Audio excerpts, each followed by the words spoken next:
Violent protests in Ladakh have killed 4 and injured many. Protesters demanding statehood and the 6th schedule for Ladakh set a BJP office on fire. Police fired tear gas shells to disperse them on September 24th. This then triggered a massive shutdown sponsored by the Leh apex body in Ladakh's Leh town. 4 were killed and 30 others were injured in intense clashes between protesters and security personnel. Now, before it turned violent, demonstrators had been protesting for over 2 weeks demanding statehood for Ladakh and also advancing the proposed talks with the centre on the extension of the 6th schedule, which provides provisions for tribal areas and allow local communities to have a say in how the regions are administered. In fact, for the past 3 years, locals have been protesting for statehood. Now, Ladakh was carved out of a separate union territory in 2019 after the abrogation of Article 370 and the bifurcation of Jammu and Kashmir, which is the other UT in the erstwhile state, Jammu and Kashmir. Ladakh has no assembly unlike Jammu and Kashmir. It is governed directly by the central government through a lieutenant governor appointed by the President of India. Now, in 2019, many, including Sonam Wangchuk, welcomed the UT status for Ladakh. But within a few months, concerns emerged over what residents described as a political vacuum under the administration of the lieutenant governor. It was left without its own representation in the legislature. Locals argued that the lack of assembly has reduced their ability to govern themselves and protect local interests. They also complained that job opportunities, land rights and protections that previously existed are weakening in Ladakh by being reduced to a UT. The growing discontent in Ladakh over statehood aspirations led to large-scale protests and hunger strikes.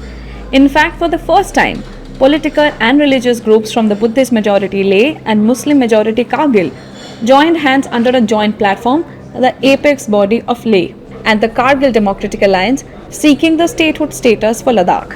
However, the Modi government has so far resisted both statehood and the protection of the 6th schedule for Ladakh, and it is unlikely that the government will grant Ladakh statehood anytime soon. But why is that? Ladakh's location along the line of actual control with China and the line of control with Pakistan makes it a high security zone. The government views UT status as an essential for undivided administrative oversight. Now, this setup allows for quicker decisions on military deployments and projects, especially amid ongoing tensions like the India-China standoff, without state-level delays. The government argues granting statehood could introduce local politics that complicate central directives, especially amid ongoing Sino-Indian tensions like the 2020 Galwan clash. Now, Ladakh's difficult terrain features high-altitude Himalayan deserts, rugged valleys, steep passes, and extreme weather conditions with frequent landslides. Now, any infrastructural development demands specialized expertise, heavy machinery, and substantial funding that local resources alone cannot provide.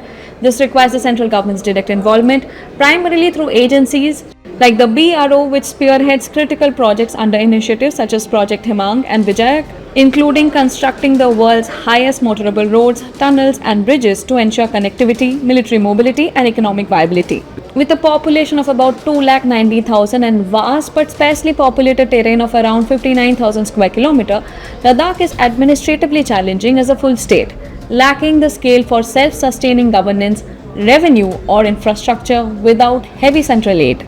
UTs like Chandigarh or Pondicherry exist for similar small or unique areas.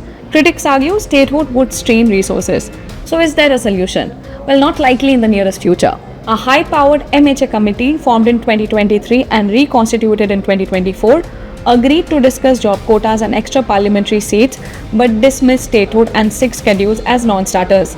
Talks broke down in March 2024, resumed sporadically, which was last in May 27, 2025, and now face a deadlock ahead of October 6, 2025 rounds. Now, while Ladakhi statehood protests might continue, reports suggest that the government might agree to expand the Hill Council's power to satisfy the Ladakhi people's demand for increased control over governance. However, locals might have to stand down statehood demands and accept that Ladakh will remain, at least for now, a union territory and not a full-fledged state.